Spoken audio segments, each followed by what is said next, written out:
अस्सलाम वालेकुम। उम्मीद है आप सब ठीक होंगे, खैरियत से होंगे। अच्छा, हमने इलेक्शन ऑफ़िसर की प्रिपरेशन के लिए एक वीडियो सीरीज़ का आगाज़ किया है। हमारा इनिशियल यानी जो पहला फ़ोकस हमारा है वो उन एमसीक्यूज़ पर है जो इलेक्शन एक्ट से पूछे जा सकते हैं। तो उसी सिलसिले में आज हम अपने वीडियो सीरीज़ का पार्ट 6 बनाने जा रहे हैं। तो अपना टाइम ज़ाया किए बगैर चलते हैं इम्पोर्टेंट एमसीक्यूज़ की तरफ। पहला जो एमसीक्यूज़ है वो है which section of the election act 2017 holds that senate election is a constitutional and legal responsibility of the election commission and it is committed to fulfilling it. यानी इलेक्शन एक्ट का वो कौन सा सेक्शन है जो ये कहता है सेनेट के इंतखाबात करवाना इलेक्शन कमीशन ऑफ पाकिस्तान की आइनी और कानूनी ज़िम्मेदारी है और वो इस चीज़ के लिए हमेशा तैयार है, कमिटेड है करवाने के लिए। तो इसका आंसर है ए सेक्शन 107। चलते हैं अगले एमसीक्यूज़ की तरफ। Which of the election which section of the election act reads every member of an assembly and senate shall submit to the commission on or before 31 December each year a copy of its statements of assets and liabilities, including assets and liabilities of his spouse and dependent children as on the preceding 30th day of June on form B।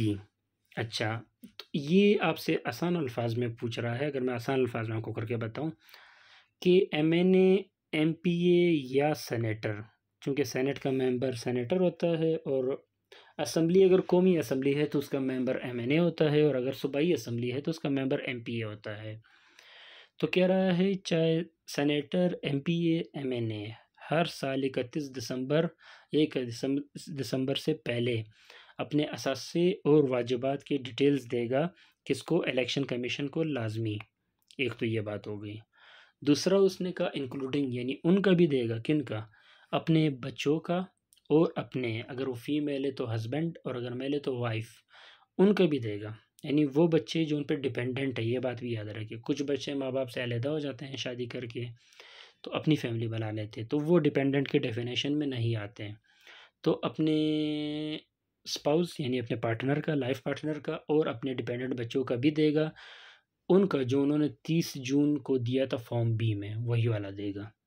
तो ये election act का कौन सा section ये बात कर रहा है, तो वो है आपका सेक्शन 137 यानी सी इसका करेक्ट आंसर है। चलते हैं अगले एमसीक्यूज़ की तरफ। Which section of the Election Act 2017 states that ECP was responsible to delimit territorial constituencies for elections to the National Assembly, each provincial assembly, and to local governments in accordance with the provision of the Constitution, the Act, the rules, and the applicable local government law?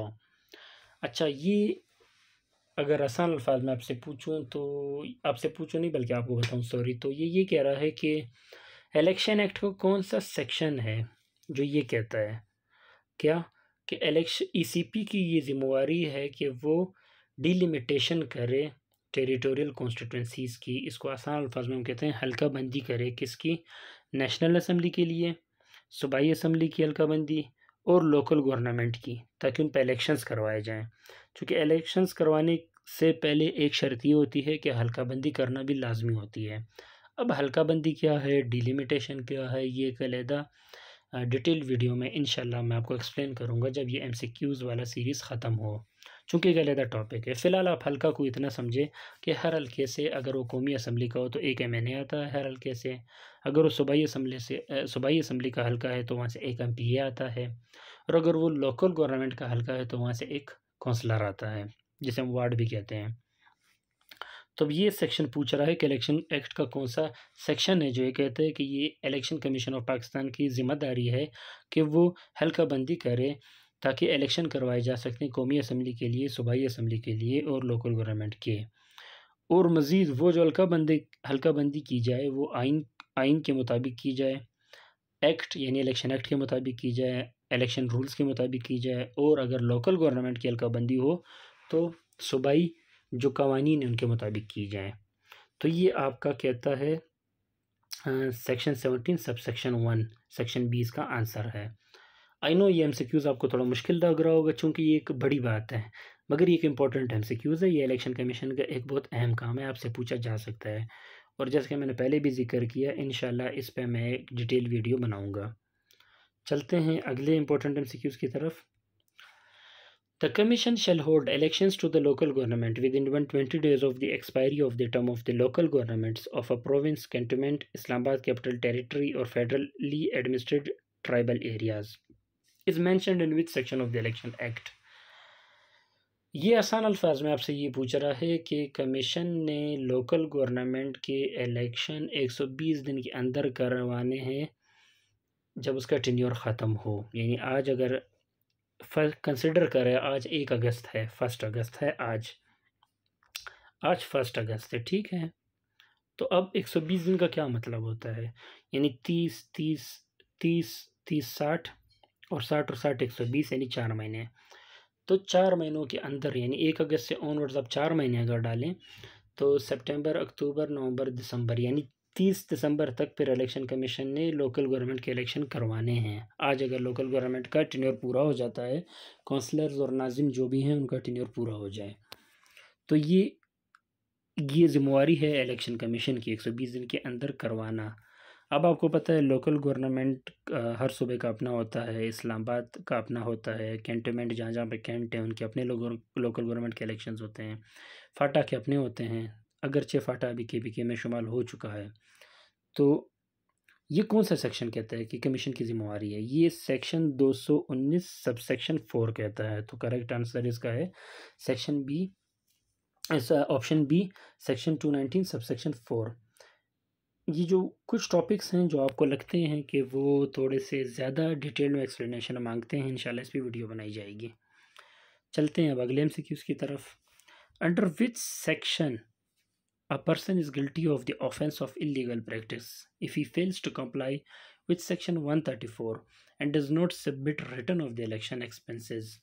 Election expenses detail में इंशाल्लाह बताएंगे। Election expense फ़िलहाल इस MCQs हद तक आप ये समझें कि इलेक्शन की कैंपेन में आप जो खर्चा करते हैं इलेक्शन एक्सपेंस कहते हैं, उसका आपने क्या करना होता है, सारा रिकॉर्ड देना होता है, रिटर्न्स जमा करने पड़ते हैं कि आपने कितना खर्चा किया है। तो वो और वो तो सेक्शन 134 आपसे डिमांड करता है कि आप करें। तो अगर वो आप नहीं करते हैं, मिसाल सेक्शन 134 के तहत जमा नहीं करते हैं इलेक्शन एक्सपेंसेस, इलेक्शन के अखराजात, तो आप किस ऑफेंस की गिल्टी हुए हैं? आप उस ऑफेंस की गिल्टी हुए हैं जो सेक्शन 175 में डिफ़ाइन किया है। अब मज़ीद अगर आपको मैं एक्सप्लेन करूँ तो बात और लंबी हो जाएगी कि सेक्शन 175 में पर क्या ऑफेंस है, वो एक अलग लेक्चर में आपको बताएंगे। उसको कहा जाता है इलेक्टोरल ऑफेंसेस। चलते हैं अगले MCQs की तरफ। Which section provides the poll for election of a members of the Senate shall be held by secret ballot? अच्छा, ये कह रहा है कि कौन सा सेक्शन है इलेक्शन एक्ट का जो कहता है कि सेनेट के इलेक्शन भी आपने सीक्रेट बैलेट पे कराने हैं। ये पिछले साल तनाज़ा भी चला था जब इमरान खान साहब की गवर्नमेंट थी, तो सेनेट के इलेक्शंस हुए थे, तो कुछ लोग डिमांड कर रहे थे कि आप इसे ओपन बैलेट के थ्रू कराएं, सीक्रेट बैलेट के थ्रू ना कराएं। फिर वो केस सुप्रीम कोर्ट तक चला गया था, चैलेंज हुआ था इंटरप्रिटेशन के लिए, तशरीह के लिए। तो वहाँ पे ये बात की गई थी नहीं कि ये चीज़ आइन में भी मेंशन है और यहाँ पे इलेक्शन एक्ट के 122 सब सेक्शन 6 में भी ये मेंशन है कि सेनेट इलेक्शंस क्या होंगे, सीक्रेट बैलेट के थ्रू ही होंगे। उसका करेक्ट आंसर है section option D, section 126 sub section C। जिन लोगों को नहीं पता कि सीक्रेट बैलेट या ओपन बैलेट का क्या मतलब होता है, तो सीक्रेट बैलेट का मतलब ये है जब आप वोट डालने जाते हैं तो आप किसी को नहीं पता होता कि आपने वोट किसको दिया है, और आप पर्ची बंद करके डब्बे में डाल देते हैं, ना उस पर कोई सीरियल नंबर होता है ना आपका नाम होता है। ये सीक्रेट बैलेट है। ओपन बैलेट का मतलब ये है कि पता चलता है कि आपने वोट किसको डाला है, वोट ओपनली होता है, तो उसको ओपन बैलेट कहते हैं। चलते हैं अगले MCQs की तरफ। Which section of the Elections Act 2017 provides that a contesting candidate other than the written candidate shall submit the return of his election expenses within 30 days of the publication of the name of the written candidate? अच्छा, इस MCQs को समझने के लिए पहले आपको दो concept समझने होंगे। एक है रिटन कैंडिडेट और दूसरा है कंटेस्टिंग कैंडिडेट। अच्छा, अब रिटर्न कैंडिडेट जो है वो होता है जो जीत जाता है। इलेक्शन कमीशन या इलेक्शन एक्ट के अपने अल्फाज होते हैं, इस तरह साइंस बायोलॉजी हर किसी के अपने अल्फाज है। तो इलेक्शन लॉज और इलेक्शन के अपने कुछ स्पेशल टर्म्स होते हैं। तो इलेक्शन की टर्मिनोलॉजी में रिटर्न कैंडिडेट वो होता है जो जीत जाता है इलेक्शन, और कंटेस्टेंट कैंडिडेट्स बाकी वो सारे होते हैं जो हार जाते हैं। तो अब आपसे पूछा जा रहा है कि ये इलेक्शन एक्ट का कौन सा सेक्शन है जो ये कहता है कि कंटेस्टिंग कैंडिडेट्स यानी जो इलेक्शन लड़ रहे थे हार गए, वो जीते हुए कैंडिडेट्स के अलावा, यानी जीते हुए कैंडिडेट्स का जिक्र नहीं आ रहा, उन्होंने इलेक्शन एक्सपेंसेस जमा करने हैं 30 दिन के अंदर। ठीक है, किस चीज़ के 30 दिन के अंदर? जब रिटर्न कैंडिडेट का नाम पब्लिश हो। आपको पता है इलेक्शन जब कोई जीत लेता है तो फिर कुछ दिनों, कुछ मखसूस दिन है वो, फिर फ़िलहाल मैं आपको नहीं बता रहा, आप इस MCQs पे फोकस करें, पहले द लेक्चर होंगे।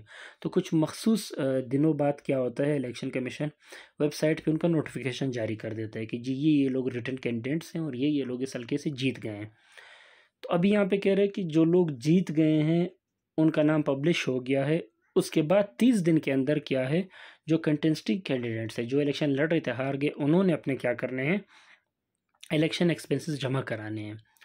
कामयाब उम्मीदवारों के, यानी आसान अल्फाज में, बिल्कुल सिंपल उर्दू में, कामयाब उम्मीदवारों के नाम पब्लिश होने के बाद 30 दिन के अंदर जो उम्मीदवार नाकाम हुए जो इलेक्शन लड़ रहे थे, उन्होंने अपना इलेक्शन एक्सपेंसेस, इलेक्शन में जो खराजात किए थे वो इलेक्शन कमीशन के पास जमा कराने हैं।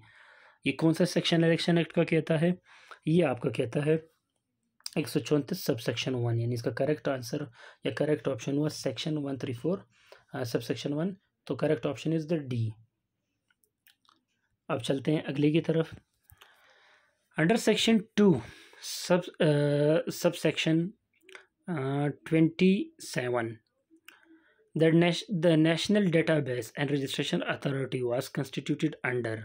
बड़ा सिंपल है, आपको पता है, मैंने प्रीवियस वीडियोस में भी जिक्र किया हुआ है। जो लॉ के स्टूडेंट्स हैं उनको इस चीज़ का बेहतर अंदाज़ा है कि सेक्शन 2 जो होता है वो अमूमन डेफिनेशन क्लॉज होता है, वो चीज़ों की डेफिनेशन बताता है, उन अल्फाज की जो आगे एक्ट में यूज़ होंगे। तो सेक्शन 2 पहले बता देता है कि उनका मतलब ये होगा। तो यहाँ पे ये कह रहा है कि नेशनल डेटाबेस और रजिस्ट्रेशन अथॉरिटी का मतलब है वो जो बना हो किसके तहत, national database and registration authority ordinance 2000 के तहत। तो उसका मतलब ये लिया जाएगा। तो इसका करेक्ट ऑप्शन क्या है? Option B is the correct option. अब चलते हैं अगले MCQs की तरफ। वो है under section 2 sub section 22 government means. तो गवर्नमेंट का मतलब यहाँ पे इसका करेक्ट आंसर क्या है, वो है द फेडरल गवर्नमेंट। अच्छा, आपके जहनों में आएगा गवर्नमेंट तो प्रोविंशियल गवर्नमेंट भी होता है, सूबाई गवर्नमेंट। आपके जहन में आएगा गवर्नमेंट तो लोकल गवर्नमेंट भी होता है। तो इसका आंसर ऑल ऑफ दीज क्यों नहीं है? तो इलेक्शन एक्ट के सेक्शन 222 में क्लियरली बताया कि any government means all of these and government means only federal government. तो इसका जो करेक्ट ऑप्शन है वो क्या है, फेडरल गवर्नमेंट, यानी ए। चलते हैं अगले की तरफ। Under section 220 electoral roll means an electoral roll prepared, revised और corrected under this act and includes the electoral rolls prepared under. तो इसका करेक्ट ऑप्शन है option A, the electoral rolls act 1974। अच्छा, आप में से काफ़ी लोग होंगे जिनको पता नहीं होगा इलेक्टोरल रोल क्या है। इसको उर्दू में कहा जाता है इंतखाबी फहरिस्त। अब इंतखाबी फ़हरिस्त का मतलब क्या है वो 220 बताता है कि इंतखाबी फ़हरिस्त का मतलब है कि वो इंतखाबी फ़हरिस्त यानी वो इलेक्टोरल रोल जो प्रिपेयर किया गया है, रिवाइज़ किया गया है, ठीक किया गया इस एक्ट के मुताबिक, और वो वाला भी जो पिछले एक्ट के मुताबिक किया गया था। तो इसका correct option the electoral act 1974 यानी ऑप्शन ए है। तो इंतखाबी फ़हरिस्त वो होता है कि जब आप पोलिंग स्टेशन जाते हैं तो वहाँ पे एक बुक होती है जिसमें ये लोगों के नाम होते हैं, नेम, फादर नेम, सीन, ऐसी डिटेल्स होते हैं, और वो ये बताता है कि इस पोलिंग स्टेशन पे कौन कौन वोट डाल सकता है। फ़िलहाल आप इतना ही समझे, उसको कहा जाता है इंतखाबी फ़हरिस्त। ये जब डिटेल में इंशाल्लाह वीडियो बनाएंगे उसमें चीज़ें आपको मज़ीद हम क्लियर कर देंगे। तो इस MCQs के हद तक आप इतना ही समझें। आई होप ये वीडियो आपको पसंद आई होगी, और पसंद आने से ज़्यादा इम्पोर्टेंट है इससे आपने कुछ फ़ायदा लिया हो, इससे आप कुछ मुस्तफ़ीद हुए हो, क्योंकि मेरी वीडियोस बनाने का मकसद ही यही है कि आप में से ज़्यादा लोग क्वालिफ़ाई करें, और आप में से वो लोग जो इस इलेक्शन एक्ट को लेके थोड़े से कंफ्यूज हैं या थोड़े से परेशान हैं कि इसको हम कैसे प्रिपेयर करें। तो मेरा मकसद ये कि चीज़ों को आपको आसान कर देना। अगर आपको वीडियो पसंद आई है तो काइंडली हमारा चैनल सब्सक्राइब कीजिए और हमारी वीडियो लाइक कीजिए और इस वीडियोस को आगे शेयर कीजिए, ताकि और लोग जो इस पोस्ट की तैयारी कर रहे हैं उनका भी क्या हो, फ़ायदा हो।